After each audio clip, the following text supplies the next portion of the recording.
What's up, everybody? Sith Council coming to you on one of the last Fridays of its run because Boba Fett's coming up.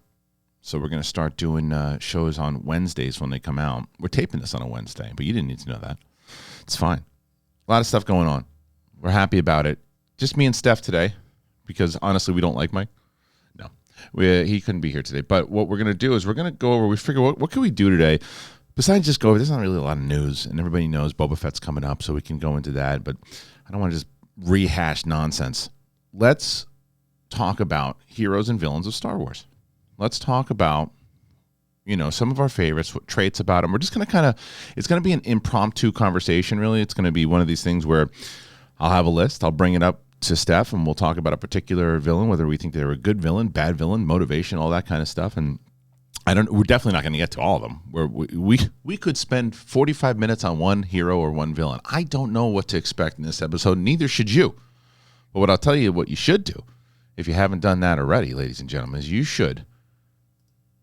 Oh, look at these guys. Well, that's great. Well, never mind, but you should still subscribe to the show. They're going to tell you to do it. Do it. Do it now. Well, you know what? Take us away, Emperor. I can feel your anger. It gives you focus, makes you stronger. There it is. I messed it up. There it is. Now you can subscribe, you humps. All right, welcome back. Sith Council. It is cold as hell. It is cool. I feel like we are in a villain chamber. It really is. This is my villain origin story. You froze me to death. It was 90 degrees in here before Steph walked in, and it automatically just turned to cold. Icy cold. Nice Like, cold. who is that witch? It's like a date that you go on. Just awful. It's it's like Elsa walking in. Let it go. Let it go. So, have you been letting it go? Is everything good? Yeah. On your side? Better? Yes, it is. Okay, good. Yeah, I do feel everyone's losing their mind so at the end of the year. Mm-hmm. You feel that, right? It usually happens. Right? I guess I didn't clock it last year because we were more indoors, but everyone's losing their mind. Because you see more people now. Yeah. Yeah. I'm like, whoa. Yeah. What's wrong? You're losing Everything. their minds, and I'm reaping all the benefits. Okay, we're going to talk about some stuff here, ladies and gentlemen. It's heroes and villains. Because we're getting really close to Boba Fett before we even get into the heroes and villains stuff. And I'm like, it's because it's the end of the month. I mean, what a month in general. Whether it's Spider-Man, Matrix, and then Cobra Kai. I can't say yet, but I might have watched a little Cobra Kai. No way. I can't say anything yet. Okay. Can't say it. Yeah. Might have. Maybe I didn't. Maybe I'm lying. I had somebody on my Spider-Man review, by the way, go, "You didn't see this movie?" I'm like, "What?" You didn't see it. And there's two people. One guy was like, "You didn't see it. I'm calling you out." I was like, what are you talking about? Good work, vigilantes. It was hilarious. And I said, "You're hilarious." He's like, "You didn't see it."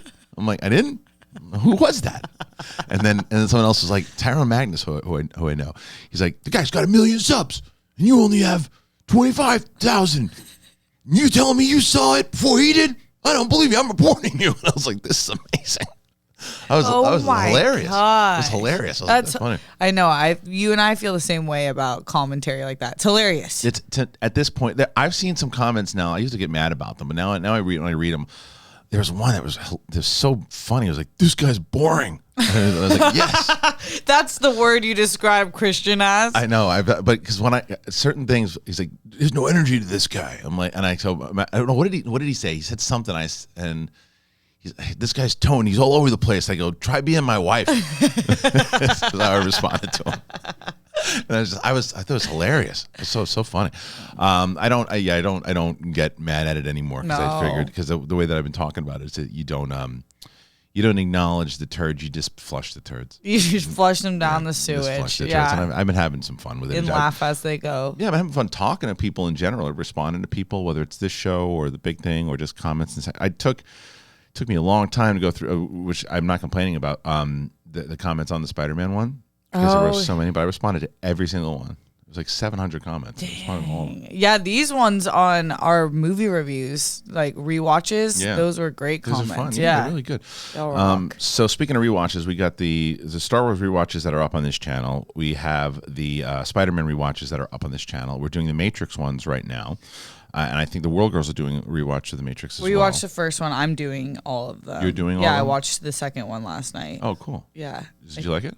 Yeah, I got so horny. Did you get it? Good for you. No, thank you. No, actually, probably too. Neo and Trinity are so hot. How Yeah, could you not? Of course. I mean, the movie, like, we'll this I not get it. It's a star. Congratulations. Hey, whatever gets you going. Thank you for your support. Of course. You know what's funny is that I wound up really enjoying 2 and 3 a lot more on the rewatch. I I'm loved very the curious second to one. Hear what you think about the third. Yeah. But we'll talk about that on a different Yeah. time. This is Star Wars. So let's talk about Star Wars. Let's talk about the heroes and villains. And I'm just going to bring up a list. And the first one, what do you want to do? You tell me, you want to do a hero or you want to do a villain first? I knew Villain. you were going to go there. Especially when you're getting horny watching sequels. Send me to the Matrix. That's right. First one we got is Hux. Oh. We're gonna talk about Hux. That's the first one that pops up. Oh, Hux. Imbecile. Just Absolute imbecile. no agency.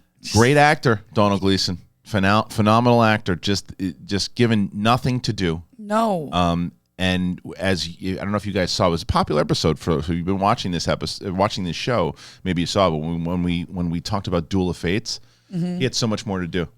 He was so much more. And when you look at the way that he was kind of his dad was introduced in the Aftermath books and all the stuff that was set up that you never got, and this also showed. It was one of the things that hurt my enjoyment of like reading the books and stuff, because I thought that it was a way to not only connect the audience and reward them for knowing outside canon, it was a way to give the actors and stuff like, here, this is the stuff that you have.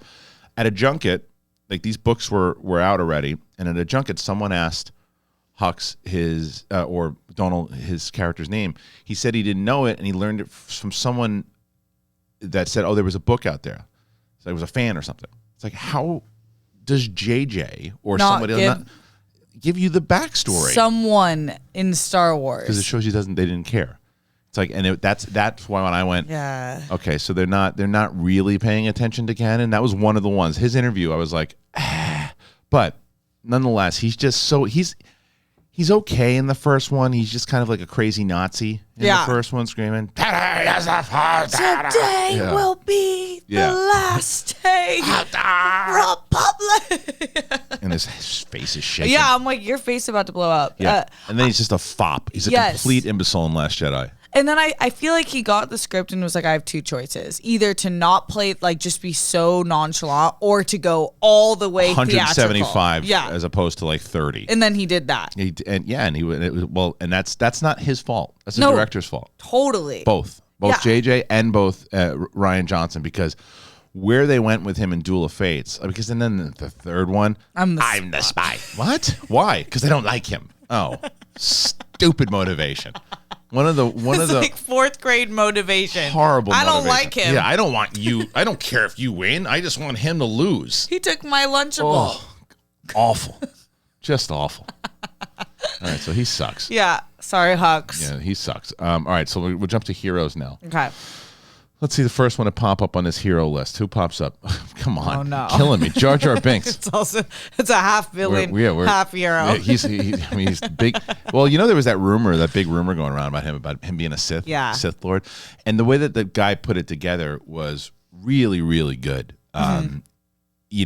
Everyone, when that theory came out, everyone's like, see, I'm like, no, he's not. And then finally, it was Chuck Wendig who, I think it was in the third Aftermath book, who put that all to sleep. Like, he's just a sad sack living on, is it Naboo or Tatooine? I can't remember, but he's a jester, basically, just trying to make kids laugh, doing what he did in the movies. Yeah.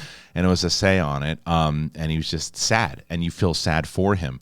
But he was one of the most hated heroes in Star Wars history. And he was ultimately supposed to be like the Gollum as far as the technology went, because there's a video of the making of Phantom Menace when George is like, it depends on Jar Jar. weighs on Jar Jar. And he wasn't wrong, though. He wasn't wrong. If Jar Jar would have a same thing that I said about like Lady Proxima, if it would have had like subtitles and would have been a different type of alien with a different kind of voice and not so, silly, it was meant for kids, I think he would have been accepted more so between audiences, but kids dug him. My daughter watched it for the first time when she was like 6 or 7, thought he was hilarious. Yeah, he so took the seriousness out of Star Wars. Yes. To go from Empire, Return, and then that. Yeah. And I just realized like him and Rose Tico have the same situation. They got put in, they were a massive part of it, and then just kind of taken out. The only different thing though with that is that it was the same writer and director for all three. Where at least George was like, they all right, course corrected. They on really didn't like this guy. Yeah. I still like him and I'm still going to do things with him, but I won't beat them over the head with it this time because it didn't work. Yeah. And at least he did that, right? Because he just pops in for the second one, and he's ultimately the whole reason that the Emperor takes over. They really put everything on poor Jar Jar. He's responsible for so much. But, do I mind Jar Jar now when he pops up? No, not as much as I mind, like, hey, Hux, your mother's on the phone. Like that. I'd rather watch Jar Jar step and poop. Yeah, Hux is kind of worse. Yeah, I mean, well, it's just that whole, all of that. But I think that Jar Jar to me has and I think that it's funny even in Clone Wars, when you watch the Clone Wars series, there's a whole episode of Jar Jar, and it just signifies the tone of what the prequels are. Like, when I had said the reason why I started to, because I had a whole phase where I was just like, these are terrible. And I remember as I started to like maybe fall in love with them a little bit more too. And I think the first way I really did, I was watching The Phantom Menace with my daughter, and we were watching it, and just the enjoyment in her eyes watching it, I was like, oh, why am I going so deep with this? It's not what this is meant to be. Yeah, it's for the kids. It is, and you can still have an enjoyment out of it as an adult with other moments that are there. But this is something else. And I think that when you look at the Clone Wars series, because when I saw the Clone Wars movie in the theater, same thing. Clone Wars movie I like a lot more than I did when I saw it in the theater. I saw it in the theater. Same. I remember seeing Filoni. I didn't know who Filoni was, and this was when the movie came out, and I saw the movie with my buddy Adam. And I was like, that's what they're going. That's how they're going to continue to keep doing Star Wars. That's the first thing we got. I thought we were going to get like a fun animated movie, and we have this. Like, I'm like, that guy sucks. I'm looking at Filoni, and now he's like the king of kings. Yeah. But that set again, I was worried about that show, and I watched that show, saw that Jar Jar thing. I'm like, they're going the same way. And Ken Napps, I was like, just stick through it, watch what happens, and then it did. And he wasn't. He's fine. He's fine. Yeah, once you get Jar Jar, and he had a good character arc, even though like he was taken out in a lot of ways, like he got less annoying in a way that worked. Yep. All right, let's move on to another villain here. This one I like a lot. Krennic.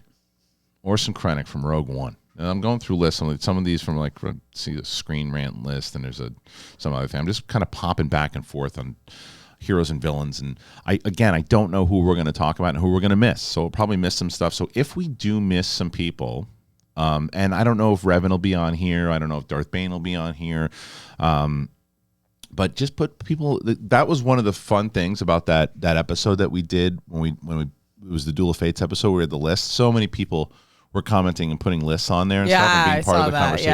Yeah, It was fantastic, and this audience, the Sith Council audience, is one of the most active audiences that we have, and they're really engaging in the comments, so please continue to do so here. So tell me some of your favorite villains. I'm going to comment back. Tell me some of your favorite heroes, even if we cover them. What do you like about them? If you disagree with us, that's the other thing that I've been noticing. Have you noticed on these comments, Steph, too, that they, like the ones who are disagreeing, it's like kind? No, I know. Like nice I love it. I'm like, conversation. this is discourse, because obviously we're not going to all have the same opinions. Yeah. Really? There was Last Jedi. I was so shocked with how great that episode Me too. was. And I meant by the comments in the conversation. Like, there were tons of people who didn't agree with us. Yeah. But they all represented themselves in such a classy way. Yeah.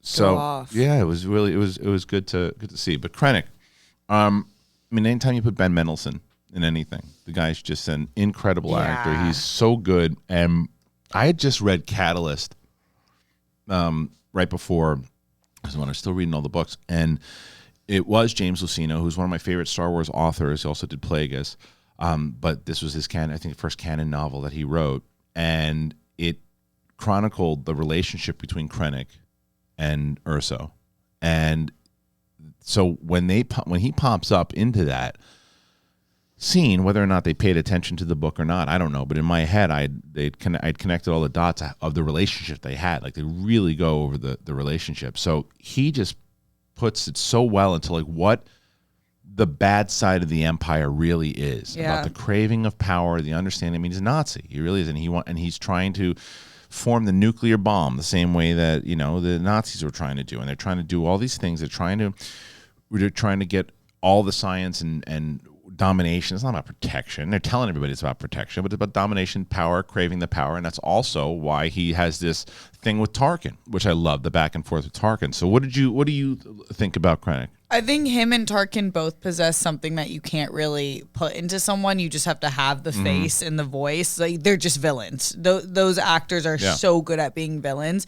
And he's not in it a lot, but he establishes the seriousness of the situation, which why Rogue One works for me, because it's just more serious. Like we've talked about this. I like when Star Wars is for the kids too. Like I obviously like the 1, 2, and 3, but I like how serious and scary he is. Yeah. He really establishes that. He does, and again, you understand his motivation. Yeah, as we were talking about, like with Hux, he's all over the place. You don't really know, and that's over the course of 3 movies. One movie, I know everything about this guy. Yeah, I know what he wants. I know what he wants to do. I know the fact that he wants to be in favor with the Emperor. I know that he's trying to get. He knows his place. There's certain times he will yell at a superior, a la Tarkin. There's other times he will not, a la Vader. And there's that whole thing where he's just trying. He can't get the respect that he wants, and he's just trying to use Urso as this pawn because he knows that Urso is his ticket to the ultimate power, and it's summed up throughout the entire thing, and he just can't get it to work, and he tries really hard. But it's also the desperateness of what Ben Mendelsohn is able to do. Yeah, he's able to do. He's just that kind of actor because he is dramatic. At the end, he is throwing kind of a fit, but it really works. He does. Yeah, he does, because it's not bratty as much as it's just like his final straw. It's frustration. Yeah. It's all this frustration and stuff that's come out, and he knows he didn't win. He knows, and he knows that and like even when he's screaming at all of his his soldiers on Scarif, he's just like, what are you doing? Go.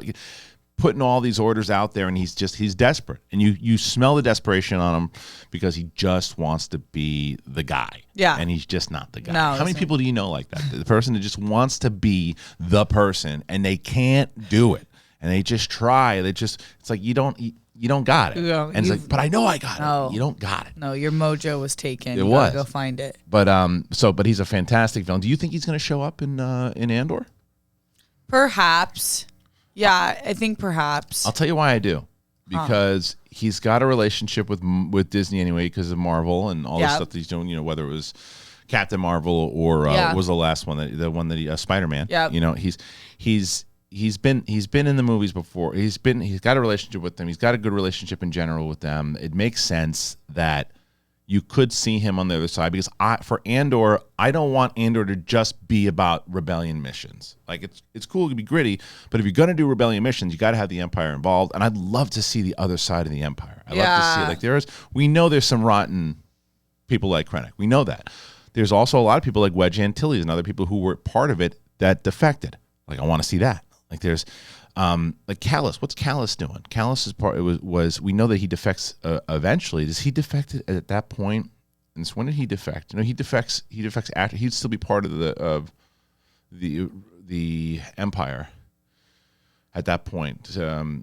Callus was the blonde one who in Rebels who eventually turned. So Callus has to be in it. Yeah, you would assume. At that point. This is a really good opportunity for them to explore like the beginnings of the Empire at its strongest and really flush it out. Yes, and you can also tie it in. Like what I've noticed so much about the TV series that they're doing very well is the way that Marvel tied in their entire movie series in a shared universe. Star Wars by default is a shared universe, sure, but it didn't do a very good job of connecting everything in certain ways. And the TV shows are doing that. Like you look at Ahsoka. Ahsoka pops up in, or Boba Fett pops up in a thing. Have your own series after earned investment, emotional investment. Same thing with Ahsoka. So if they do this, and now if you do that and tie it into the movies also with tying in, him, and then also tie it into Rebels with Callus and other people,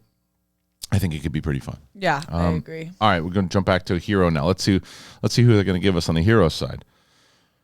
All right, Padme. Okay, I'll go with Padme. Padme Amidala. So another same thing. Natalie Portman, fantastic actress who just wasn't given enough to do. A lot of these actors weren't just given a lot to do. There wasn't a lot of depth. Mm-hmm. When you look at Padme, has way more depth in the Clone Wars series. Yeah, way more. Yeah, and 100%. And that's what we need to kind of evaluate our assessment as her as a character. It's not just the movies; it's the character themselves. So it's not just the performance of Natalie Portman, and I forget the actress's name who voiced Padme in the Clone Wars series, but no, she's a great character. She's a great character because with all of the movies and the TV show, you do see the essence of Luke and Leia in her. You see that good side. You see the thinking and the strategy of Leia inside of Padme and what she's able to do, the brashness, the calm. That she's not the one that acts on impulse. That they get that from Anakin. Oh yeah, 100%. I loved Padme was. Her character to me is such a good representation of democracy and figuring things out and being pragmatic, having a plan. She was just really young. Yeah. Well, she was the youngest queen of all time in Naboo. Yeah. There was a good. What the hell was it? Which was it? I want to tell you that it was the Plagueis novel where they visit her as the young queen when she's coming up and how she got. I can't remember. I'm pretty sure I haven't read it in so damn long, but. That side of it in the politics, because she is a bit bratty in Attack of the Clones, or not bratty as much as standoffish and a little kind of like a little elitist, especially the way that she treats Anakin. Like she treats him like a bitch. Oh yeah, totally. Yeah. She's like, you're not invited. Yeah, five different times. And then she's like, shut up, stupid. The adults are talking, right? It was like, oh, he's not a Jedi. Just punks him. She completely disrespects him. Yeah, and he does this thing that. Yeah. That whole thing. It's like that strange dynamic. I forgot. Yeah, she was super bratty at some points, but she was probably over dealing with a lot of the people. But it's true, and I think that they explored her character arc more in the Clone Wars because we now know she was obviously young, she was dealing with a lot of decisions, she was probably really stressed out and overworked, but we didn't really get to see that. We just got to see her Anakin, really monitor. I love you deeply. I think why? Because that's what it says in the script. Anakin, But the stuff that when you see it develop throughout in the series, this is where she really shines. Padme shines in the Clone Wars series. Padme shines with the different, and there's a great angle with her ex-boyfriend and Anakin. Anakin beats his ass, right? And it's just like the Anakin is so much more developed in that show as well. Yeah, it's and her and Obi-Wan's friendship too to me is really special. It all plays when you watch the Clone Wars. It all plays into Sith so much better. Yeah. You have so much more of an involvement of it. And that's why that when people are like, oh yeah, but you shouldn't have to take that kind of attachment to an animated series. Bullshit. I mean, that's what George Lucas was. This is something that I had a question about when I first saw him. I'm like, yeah, but how involved is George Lucas in the show? I mean, is he just sure, take it and go? Because that's how he used to be with the novels. Back in the day, the Thrawn trilogy, he didn't have anything to do with that. He hates Mara Jade. He doesn't like this stuff. So I'm like, how involved is he? He was in the writer's room all the time. He was working with Filoni all of the time and making sure that was his project. So when you see those stories, George had a heavy involvement in that. So it is a continuation of what he wanted to tell with Padme and Anakin leading up to it. So it's not just like, oh, this is just somebody just creating it and just, it's just George. Yeah. Yeah. It's full on Star Wars. It was. And I think that the Clone Wars can make people who don't like animated change their mind about it. It's animated really well done. I agree. All right, we're going to switch back to villains now. And we go to Dryden Voss. This is an interesting one. Dryden Voss from Solo. Yeah. Played by Vision. By Paul Bettany. Yep. Good character. Maybe Solo. I mean, because you like Solo less than I do. Yeah, Solo's way lower on your list. Yeah. I love the second half of Solo. Yeah, it's the first half that really brings it down. Solo. I'm a big worm. It should be in subtitles. Stupid. Lady Proxima, so dumb. Just a worm. But he's great. And Yeah. so that character was supposed to be played by the late great Michael K. Williams. Oh, And my God, he would have bodied that. he would have been great. Yeah, So he was. I didn't know that. Yeah. So he when it was Lord and Miller that were doing it, he was cast, and then they had all the scheduling stuff and all the reshoots, and it set him back because he had other things he was working on, so he couldn't do it. So they recast him and put Paul Bettany in it. He would have been great. Yeah, probably that HBO show. Is that what it was? That was his last show. Yeah. Okay, so he was great. Great actor, really great actor. Omar's coming. Such a so great. I just started The Wire. Yeah. How many seasons are you in? I'm only on season 1. Dude. Yeah, I know he's apparently and already showing to be the best character ever. It's just the whole. It's just the whole series. Yeah, it's just, I can't It's one of the wait. best series like to ever be on television. I watched that whole thing. I was, what the hell? I was temping at Warner Brothers, and I had to basically answer phones or whatever too. But I had a lot of free time. I watched the entire series in like 2 weeks. It was fantastic. Anyway, so this character, Dryden Voss, he's ruthless, he's fierce, he's a gangster, and he's ultimately working for Darth Maul. Yeah. Right? So all of that combined, and I think that because of what we've seen with Paul Bettany is one of those actors that he's got that kindness that he can play in Vision, right? He's got that type of thing that he's able to do. Even the voice of Jarvis and what he's able to do, that kind of comforting. But this is that vicious, cold, and I thought he was a really good character that I think I would have liked to seen maybe explored a little bit more. Yeah, exactly. But how? But I mean, how in that movie? But that's also a Crimson Dawn series. He's dead, obviously, at that point. But a Crimson Dawn series would have been interesting to see whether it was before he took over, before he died, or I don't know. But I thought that the crime syndicate part, the way that he's got this kind of strange hold over Kira. Yeah. Yeah. It's just not explored. And I think that it happens often with villains, but it's like they wait till halfway through the movie because they want to reveal that it's Crimson Dawn. And I don't think that the reveal is not worth not exploring the character more to me. True. Yeah. I mean, I think that you maybe not relate, obviously, hopefully not. That you, the reason why you like him as a villain is because it's Paul Bettany. Yeah. Yeah. I don't really know much about him other than That's that. fair. That's fair. Yeah. All right. Let's move on to. He had a really nice suit. I remember that. He did. He had a good ship. Yeah. I like the ship. Yeah. All right. Let's go to another hero now. Rose Tico. Oh, Rose.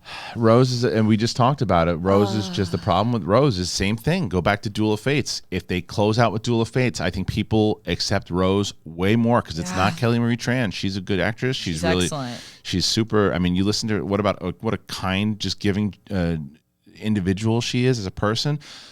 Just taken off the map. I did not like anything that was going on in Last Jedi with her. Had nothing to do with her as an actress. No. It's just the entire.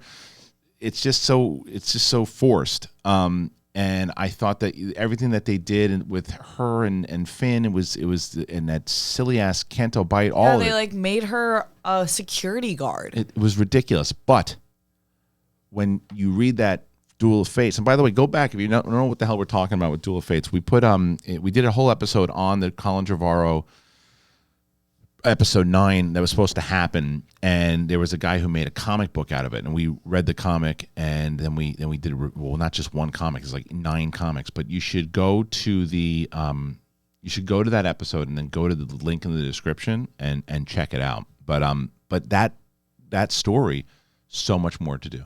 Just so much more to do, and like I think it would have tied in everybody who had problems with her in the character in Last Jedi. I think would have been like, oh, I get it. It's kind of like tied to a lot of why, because she has this thing that she's trying to do. She gets over the hump. They didn't give her a chance to get over the hump. No. At all. No, they just made her character annoying, and she's not. Right. And she had so much potential because she was a young character. And it's like the third movie, it's like I didn't like what they did with Rose in The Last Jedi. I did not want her in the third. She's still a main character. We had to have her. And then you just take her out. It doesn't.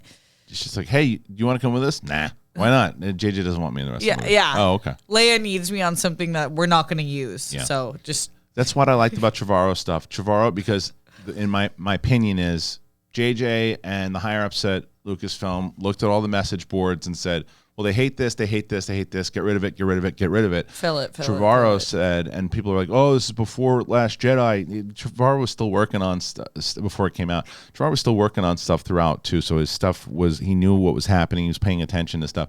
He got fired before Last Jedi came out. He still saw the movie. And either way, he's like, so when you're looking at what Trevorrow did, he didn't ignore all that stuff. He embraced it, and he said, okay, let's do this, connect it. She's going to be able to do this. They still have the relationship between Finn and Rose. It's there-ish, but it's not ignored. And we're like, yeah, we don't know. They didn't like you guys together, so you guys are gone now. Now we're going to make some stormtrooper thing. It wasn't a shoulder pat. No. Friend zone your ass, man. Wow. I wonder, they had to have joked about that when they were filming it. They were probably like, okay, you really want me to go and give her the pat? Wow. You want me to burp her like a baby? Hilarious. All right. Now, look, before we move on to our next villain, I wanted to also let you guys know. Look at that, Steph. Oh, whoa. Look at MEUNDIES coming in hot. hot. Two-piece? MEUNDIES coming in hot. All right, MEUNDIES. MEUNDIES is like our very first sponsor here on Sith Council, and boy, do we love them. It is freezing here. It is so cold, and it is winter probably where you guys are too, and it's officially a winter wonderland outside your window or inside your mind. And what do you want to do when it's chillier than a snowman's cheeks? You want to bundle up with layers and layers of comfy goodness, and we've been waiting for this. Spread the cozy vibes to literally everyone in your life with MEUNDIES. They've got super soft gifts for everyone near and dear to your heart. And while you're at it, why not get a little something for yourself too? You deserve all the comfy things. You got to do it. I've been wearing MEUNDIES since I was first introduced to them back in the Schmoes No days. And as you see, they have customized things. Look at those Grogu underwear. So they're so nice. But what about you guys? You guys want more onesie? Steph, you're a onesie person or matching PJs? What do you do? I'm both. You're both? Yeah, Okay. switch it up depending on the weekday. And you got it. Have you checked out? Have you done the MEUNDIES yet? Steph, you got to do it. No, I got to do it. I've been a fan of the print. You do this. Yeah, I would 100% do Baby Grogu two-piece set. See? You kidding? That would be and people are already thirsty for your Instagram. Just imagine if you were wearing that. All right, so get your festive on this year with the new MEUNDIES holiday collection.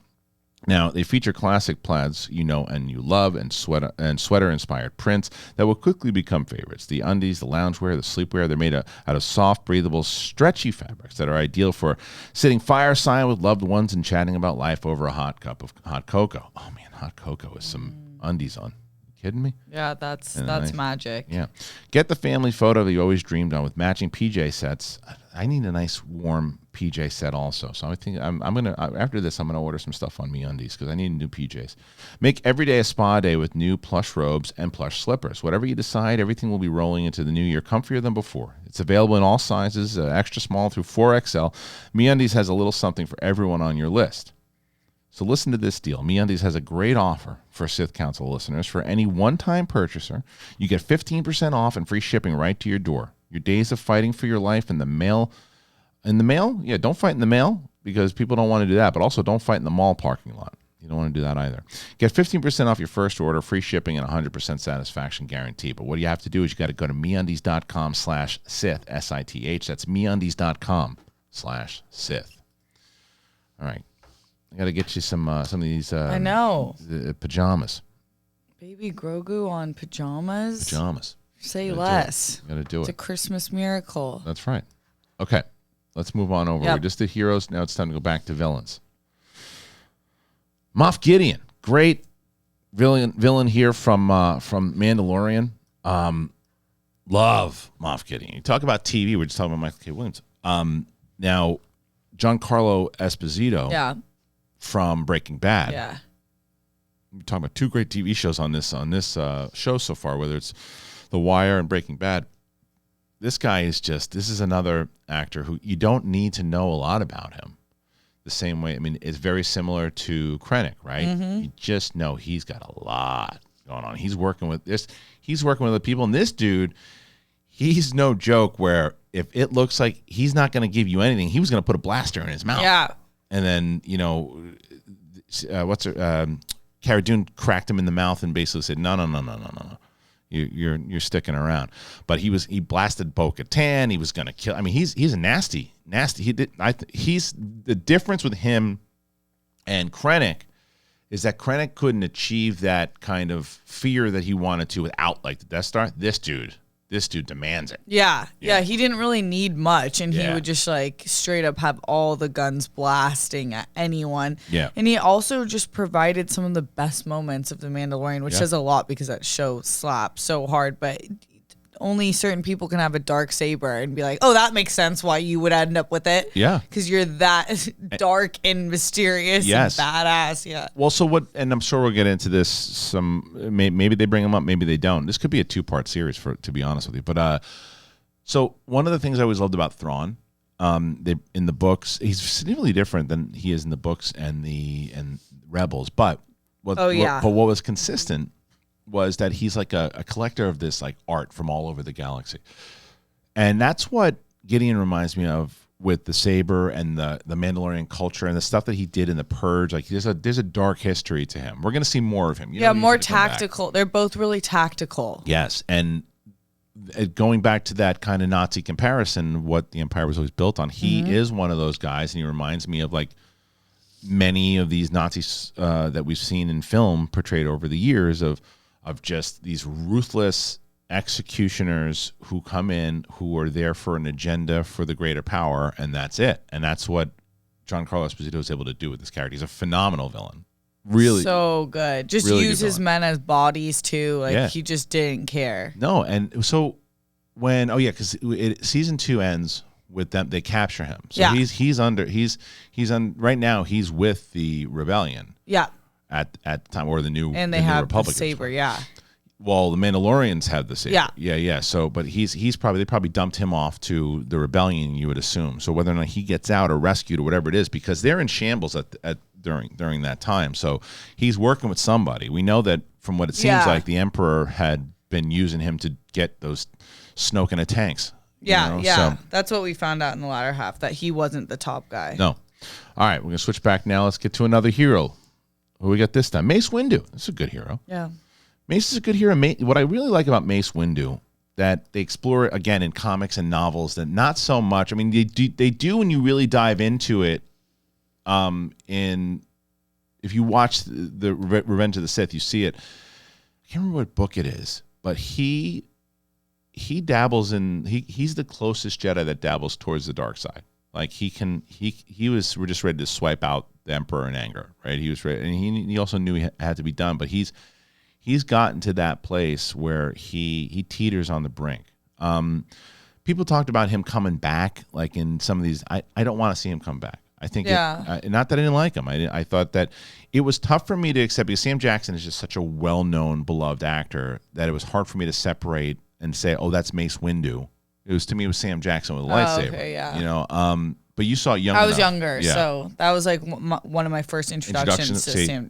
Right, and that's not like I was seeing Pulp Fiction. And that's why you cast him. Yeah. It's not for guys like me. No, it's for people who are seeing the movie for the first time. To you, he is Mace Windu, and that is how you know him. So you'll always see him as Mace Windu. So that's it, and it didn't take it away because it's Sam Jackson. He's cool as hell. So as you're watching and going, and there's separate episodes, like, okay, it's Sam Jackson, cool. That's who Mace Windu is, and then they get into, and again, he's another one who just has more to do in the Clone Wars, and there's more episodes with him in the Clone Wars. Way more in the Clone Wars. Yeah. And they explore kind of, because my problem with Mace Windu is that he's a hero, but he also is so, I think, like afraid to go to the dark side, that he goes by the rules so much, and then it ends up being like a problem. Like how he was with Anakin was so... But he was right. Yeah. That was the thing. He's right. I don't trust him. You shouldn't trust him. Yeah, he was true. right. He was right. Like they say he's the second wisest next to Yoda, and he was. I mean, he knew it. He's just like, and then he even says, he's like, look, if you can, if you stay here, you can prove to me you earn my trust. And he doesn't. He has to get his ass up and go try to help. And Mace would have ended it. And people go, I don't know. It was Palpatine was kind of messing with him. I don't know if he was messing with him. He looked pretty defeated. Yeah, to me. I think he would have ended it. I think it would have been over. I think that if that's Yoda's right hand man, I think he could have ended it. That's why I really want them to explore a what if series in Star Wars. What if Mace Windu killed Palpatine? Yeah, like that's I mean, that's it. What happens? There is no Empire, or is there? With just Darth. No, Vader. he wouldn't even Oh, be. yeah, He wouldn't have turned. Yeah, He wouldn't have turned. that's true. His visions would have changed, Yep. and everything, like things would have been different for sure. The question is, are there people that were under Palpatine's, who were other people who would have rose up to try to do it? But I don't know. It's an interesting series. But Mace Windu, the purple lightsaber, all of that stuff is great. And when I say I wouldn't want to see him come back I don't want to see them say he survived. Like, it's okay that he died. Yeah. But I wouldn't mind seeing him in other series, whether it's other animated series or whether it's some kind of if he pops up in one of the other shows. Like, I still want to see a Clone Wars live action series, not necessarily about the Clone Wars, but an adventure going on at that point. Because when you go to the Mandalorian flashback scenes, when you see the actual droids they're terrifying. And to see that in the Clone Wars side of it, and to see another Clone Wars battle, and maybe Mace Windu shows there, and people are like, well, he'd be a lot younger. Yeah, but they got this dude now, this deep fake guy, that they probably could do it. They got a full series on him? No. But if he shows up in a scene, who would want to see Sam Jackson? Yeah, no one would want to see. Yeah, of course. All right, let's switch back. It's like a grab bag. I like it. So Moff Gideon was the last villain. Who's the next one? Let's see. The Grand Inquisitor. Huh. It's an interesting one. Yeah. The reason why the Grand Inquisitor, I think, and Jason Isaac, I think, did the voice, but the reason why the Inquisitor is so relevant right now is because they're going to pop up in Obi-Wan. They're definitely. I mean, I think there was even a rumor that some of the people who were cast as Inquisitors. Yeah. The idea of the Inquisitor was set up in Rebels, right? So that's another reason why, if Vegas odds, if you're slapping down bets in Vegas, you put money on it that Inquisitors are going to show up. Yeah, I think so for sure. Because they set it up that the Inquisitors are basically hunting down people who are Force sensitive. If they're Jedi, you kill them. If not, you bring them on, you turn them into Inquisitors, or you get them on our side and you hunt down these Force sensitive kids. And they had a few of them, and this guy, the main Inquisitor, was the villain in the first movie. Nobody really knew who he was. I remember when all the imagery came out about him before they introduced and gave background on him. And there's an episode in the Clone Wars of the Mortis episodes of the Son, and people thought it was the Son. That's because they look very similar. But it wasn't. But this is a really good character, but it set up the lore and the mystique of the Inquisitor themselves. Yeah, I think in Rebels the Inquisitor was okay. Yeah. More so like you're betting on what they can do, but it wasn't really it wasn't the strength of Rebels, obviously. But I think for sure we're going to see them again, and that's probably why it's popping up on the list. I think so. I'm curious to see how the Inquisitors play. It's a cool idea, though. Obviously, at the time when they're hunting down Jedi, that's dope. Inquisitors there is, and that he was a great one. That the Grand Inquisitor was a great one, and like how that all led up. I don't remember I think he dies in the end of season 1. Or was it season 2? I can't remember. I think it was season 2 in the beginning. I don't remember. No, I think it's I haven't 1, seen though, that show in so long. I think it's 1. But either way. Are you going to revisit any of that before Obi-Wan? Maybe before Ahsoka. Ahsoka? I think before Ahsoka, because maybe we'll do like a rewatch of it because I'm down. Rebels is the Ahsoka is essentially the live action sequel to Rebels. Yeah. So that's why I think it's going to start right as they finish. I think that from what Filoni hinted at was the events in Mandalorian are right before the prologue or whatever it is, the little thing at the end of Rebels. Mm-hmm. That's right before that. So when Ahsoka finds out that she's got to go looking for Thrawn and where he is, it's right after all the events with Mandalorian. So okay, next hero that we're talking about here is Sith Council, ladies and gentlemen. We're doing on Qui-Gon Jinn. Qui-Gon Jinn. Or did we just do? Right. Qui-Gon Jinn. So, anytime you put Liam Neeson in a movie, you're gonna get people going, "Oh man, that's Liam Neeson. That's great." And the second they told us that he was gonna be in it, you're like, "Okay, great." He fits a Jedi. Yeah, you totally. would guess it. You would fan cast that before it happened. Yeah. Wasn't this is only just because Star Wars continuity drives me crazy sometimes. I wasn't crazy that he was Obi-Wan's master because I thought he could train me. I thought I could train him as well as Master Yoda trained me. And then who's Qui-Gon? Yeah. Where'd he come from? Yeah. Well, that's who your master now. Oh, okay. Well, what he really meant was he went to the Jedi Temple and had class like the younglings. Yeah, whatever. But either way, Qui-Gon was a character that was, I think, very similar to what we were talking about before with Paul Bettany. The reason why you care about Qui-Gon at all is because it's Liam Neeson. There are things that you can pull out of the Qui-Gon character in just the only episode that he's in, the first one, not minus, the few times he pops up as a voice or the things that he was able to accomplish or pops up in Clone Wars. He has always been rebellious. He's always bucked against the system, which is probably the right thing to do because the Jedi, for the most part, were kind of blind to a lot of stuff. And he's just like, open your eyes. Yeah, not evolving. Yeah, and he's like, open your eyes. There's stuff going on out there. And they're like, do things by the book. And he's like, yeah, kind of, but I'm going to do this. And he didn't go towards the Sith. I mean, he could have went down that path, and as Dooku was his master, I believe. Yeah. So, and there was more of that stuff that I would have liked to seen. Like, that's the type of stuff, like the little nuggets they gave you sometimes.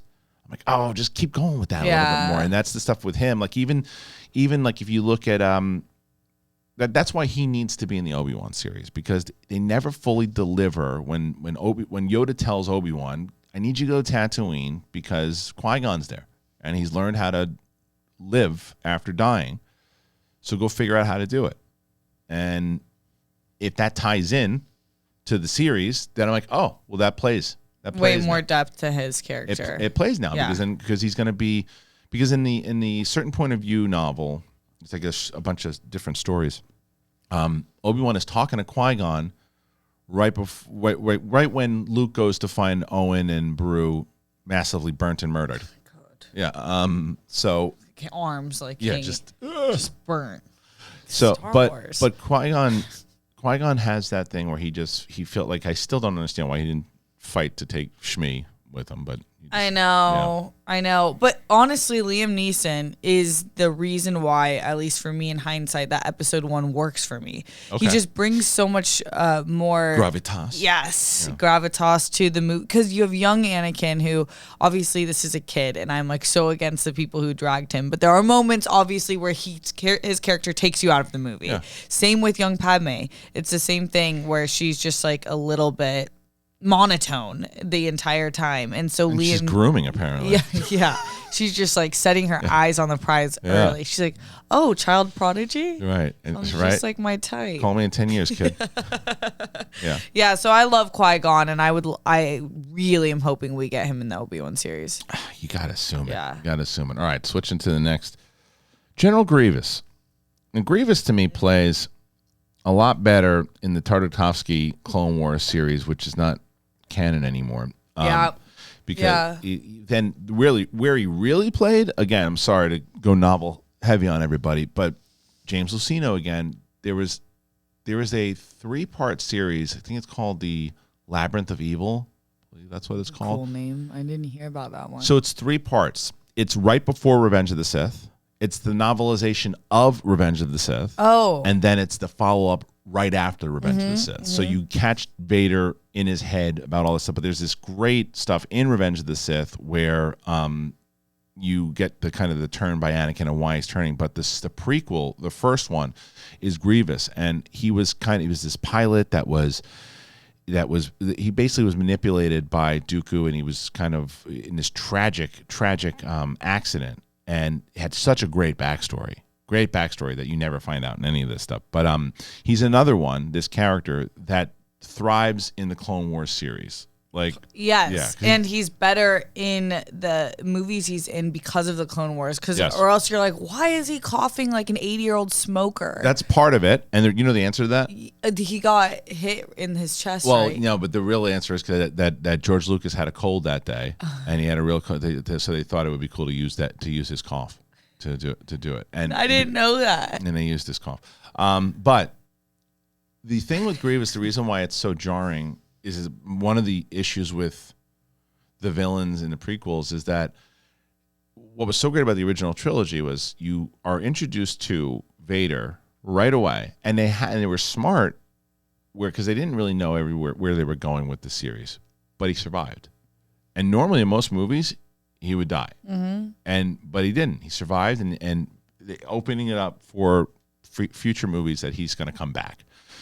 And then he pops up again, obviously, in the second one, as a big arc with the father and all that stuff. And then the Emperor is introduced, even though he was a different actor, but he was still introduced in Empire Strikes Back. And then ultimately, the Emperor comes in after you've teased him and everything, too. But because he's teased in the first movie, in New Hope, by Tarkin. Because Tarkin, obviously, is in the first one, too. He's the main villain who dies, and Vader's in there. But Grievous, in the prequels, is just thrown in the first one after... there was no Clone Wars series, there was just like, oh, this is the new villain. Well, who is this guy? And then the second one, it's Dooku, because Dooku is after Maul. Maul is set up, gets cut in half, gone. Okay, well, Sidious is still out there, and then the second one is Dooku, and then they kill him off so quick in the beginning of the third. That's the villains in the third movie.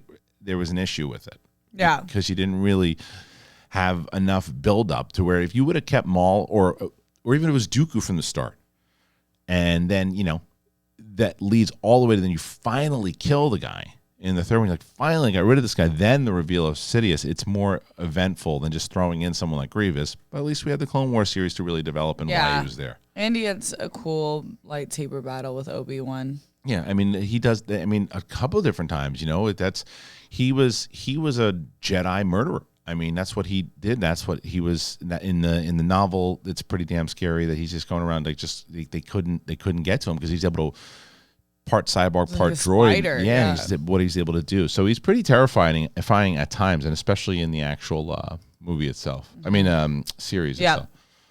All right, so the next hero that pops on this list is Wicket. Wicket the Ewok. The Ewok. We're gonna spend the remainder of the episode talking about Wicket. Yeah, so we're definitely, it's funny because we're probably gonna have to do it. We're probably next week this will be part one. Yeah, because we have 2 more weeks, right? We have So this next week is next week what do we have next week? It's Christmas week. It's Christmas week. It comes so the 24th. Yeah, then it comes out on the 29th. So we only have one next week. Next week is the last one that's not Boba Fett. Yeah. So, and Steph and Mike might not be on the first episode of Boba because, they have holiday plans and family stuff. So, but for the second episode, for sure, we'll do like full spoiler episodes on, but I'll be doing them. The first one anyway. So why don't we just this will be part one because we're not going to get to like the main core, obviously. Where's Han and Vader? We'll probably do that on part 2. So we just wanted to go through different, and I think it's fun sometimes because I think anytime you do heroes and villains, you talk about the same ones. Same ones over and over again. I'm having fun talking about like these side characters. But Wicket, I don't hate the Ewoks the way a lot of people do. You just wish we were in Kashyyyk. I just wish we were in Kashyyyk. I think that the original idea and understanding why it was probably cheaper to do, and probably easier to get, a bunch of little people as opposed to going and getting people who are 7 feet tall. 7 feet tall people, It's hard to do. So to get that many people, but especially in 1982 when they shot it, in 83 when it came out. But Wicket's fun. He's cute. I think very similar to what you were talking about growing up, watching the prequels, growing up watching the original trilogy. And you love the Ewoks. I loved Wicket, and because it played into the those movies. Have you watched the Ewok movies yet on Disney Plus? No, you should watch it. I know the first one. I'm gonna rewatch the first one. Okay. I remember the first one being pretty good. The second one I think stinks, but I'm gonna watch the first one. I know. I was just like I heard such bad stuff, and I was like I just want to keep Return of the Jedi perfect to me. Yeah, it won't ruin Jedi for you. It's just this separate family that crashes on Endor, and then they have to just escape. It's just an adventure on Endor. It's pretty creepy at one point. I remember like the main thing at the end. I can picture it very clear in my head. Is like this big, like I don't know how it's like bigger than a building, and it's got this crazy hair and it's creepy looking and it just looks like it stinks. Needs a hairbrush. Needs a hairbrush and a bunch of other things. All right, let's go back to a villain then. All right, back to a villain. Love this villain, Cad Bane. Hell yeah, great villain. One of the last ones to close out with. I'm happy to do it. A lot of talk about Cad Bane coming up Live action Cad Bane. You gotta assume. You gotta assume because, and the reason, if this was run by, like, yeah, again, whether it was not shitting on JJ or anything, but if it was JJ or anybody who wasn't like locked into the actual canon, I go, you're not. It ain't gonna happen. Yeah. But the fact that Filoni is so tied into the television side, it would make sense that he's gonna pop up somewhere because unless he has plans for him to crap out in Bad Batch. Because remember, we see him in Bad Batch. Yeah, that's true. Or we get him a little bit in Boba, and which is where I think then back in Bad Batch. I don't know. Yeah, I mean, well, Bad Batch from timeline wise, the thing is, it just depends because if you see him, it's a tricky situation. If you see him in Boba Fett, then you know that he survives. Yep. In Bad Batch. Yeah. If you don't see him in Boba Fett, it's open ended because there's also. I would not be surprised if you don't see him in Book of Boba Fett at all, season 1. See him in Bad Batch for season 2. Okay. And then see him in Book of Boba Fett season 2. Yeah, that could be. I really feel like Robert Rodriguez would do really well with that character. I do too. I'd love to see him, and I think they have beef. And it makes a lot of sense in the fact that the tone. Everyone's talking about how this is a straight up gangster story. And so for everybody who knows, obviously you've seen the back, big Sopranos fan, and you've watched the whole series now. Yeah. Right? So I don't know if we ever talked about that you finished it. Did you like this season finale? You got it? Yeah, I loved it. I'm totally okay with it. Yeah, it makes a lot of sense when you look into. Oh, and David Chase confirmed it, by the way. Oh, recently. Really? Yes, but we'll talk about it. It's a different show. Oh, I want to. Okay. Yes. But in so many words. But the reason I bring up The Sopranos and Book of Boba Fett is what it reminds me of. If you brought in Cad Bane, it's like Feach LaManna or like Richie Aprile. Like Boba Fett's taking over the game. He's running shop. And who comes in to mess it all up? Cad Bane. Yeah. I mean, Cad Bane coming back to try to run it and take over in maybe season 2. I think that's why I'd be okay if they held back. I don't need to see him in season 1. Yeah. Because his voice, everything about him, he's such a menacing kind of old school, old Western, like outlaw villain. You know, he's a great character. Did they confirm that they're for sure looking to do a season 2 of Book of Boba? I felt like they did. I don't think this one's. I know that Obi-Wan is a one-off. Yeah. Obi-Wan's a one-off. The Ahsoka series, I think, is continuous. Yeah. I don't know. I think Andor is continuous. But I don't know. I don't know. I'm pretty sure that they said season 2, but I don't know. We'll find out. Yeah. We'll find out soon. Yeah, I think they're all figuring out, including Marvel, what they're doing with their shows, which ones are going into seasons and what's not. And that's why I wonder if they. I mean, probably not. Probably Ewan McGregor was probably like, I just want to do one, but it'll be a big movie. I think that will make it more epic. I think so too. I think that then I just give me a 6-hour movie. Yeah, I'm cool with that. Yeah. But anyway, so that's Cad Bane. All right, we'll wrap up. We'll wrap up with 2. We'll do one more hero. Wrap up with another villain. Okay. All right, so let's see. Saw Gerrera. I don't even. Would you call him a hero at this point? He's kind of like an anti-hero. Yeah, and kind of always been. Yeah. I mean, Clone Wars. The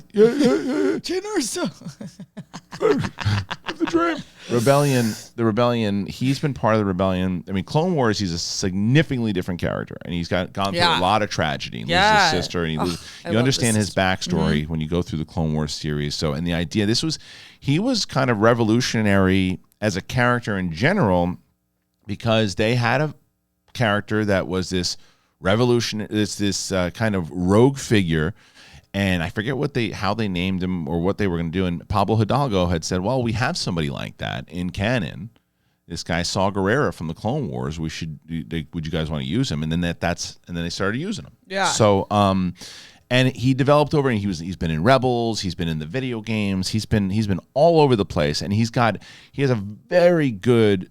You have a good feel about him because you've seen these kind of guerrilla fighters who have been in the muck before and seen the worst. Yes, and have ultimately started on one path doing the thing that's right, and then just kind of gone off and like, nah, you guys do your little meeting. I'm gonna go bomb this place. Yeah, because this is too slow. You relate to like the oppressed people are gonna become the oppressors in some fashion sometimes because it's just too much, and that's why you sympathize with a character like that. If you're growing up with the Empire, your sister dies, all the people around you die. You see all of it.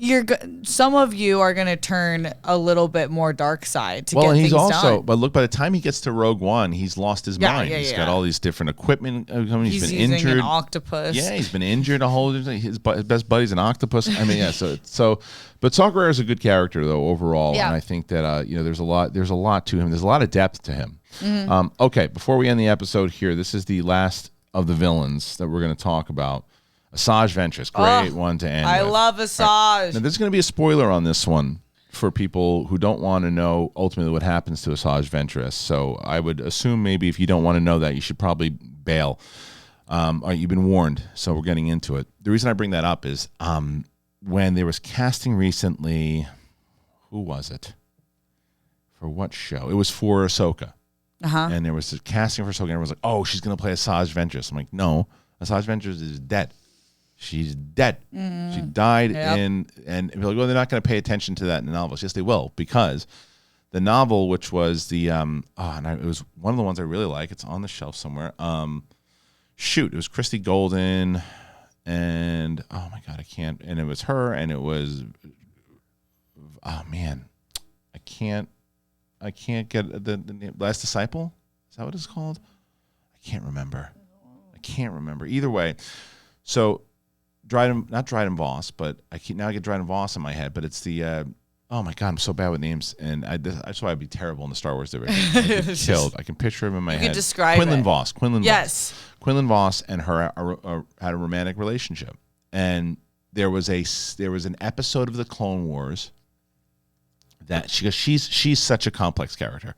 Such a complex character. Everything. Like everyone who screwed her over. Everything. You see where she was, how she was an apprentice. She was screwed over by the Sith. She was screwed over by everyone. She was her family, the sisters, like everything. She's just so damaged. And the fact, what people don't realize is in the series, they like she does in wrestling terms, she does a babyface turn, right? She goes from heel to babyface. You see her towards the end.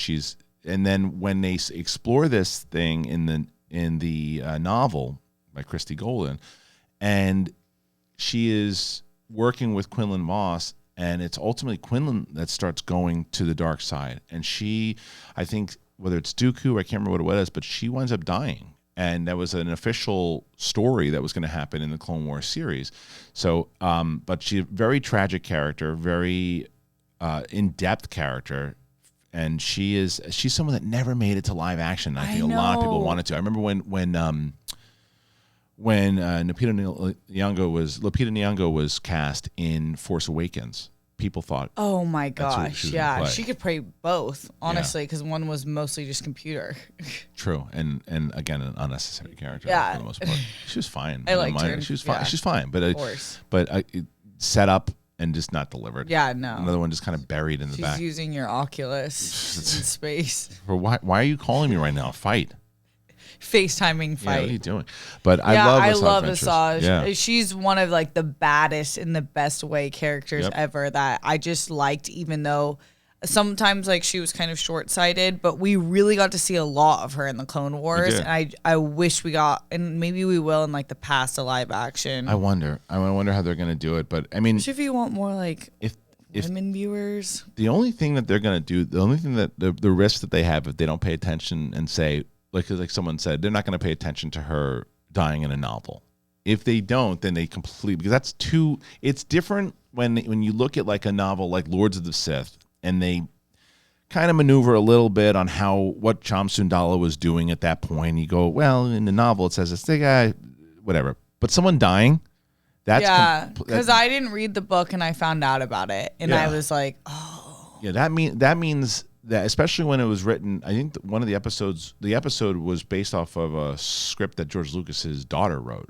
If I'm not mistaken, but then changing that and not having her die, it's like, okay, so the novels don't make sense. Yeah, then they wouldn't matter. Yeah. And that would change So she's got to be dead if they want to keep that kind of continue. I could see a world in which they don't, but it would be like you're just negating it would confuse a lot of people. It would.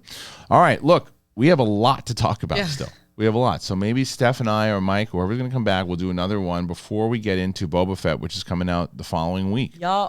So, guys, thank you so much for joining us here today. Make sure you comment. Tell us some of your favorite villains and heroes, and we'll get into some more pretty soon.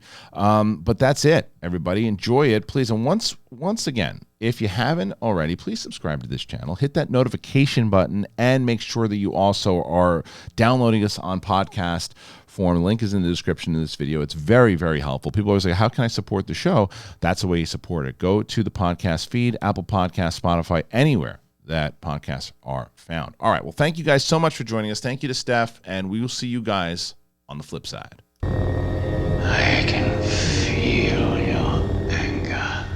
It gives you focus, makes you stronger.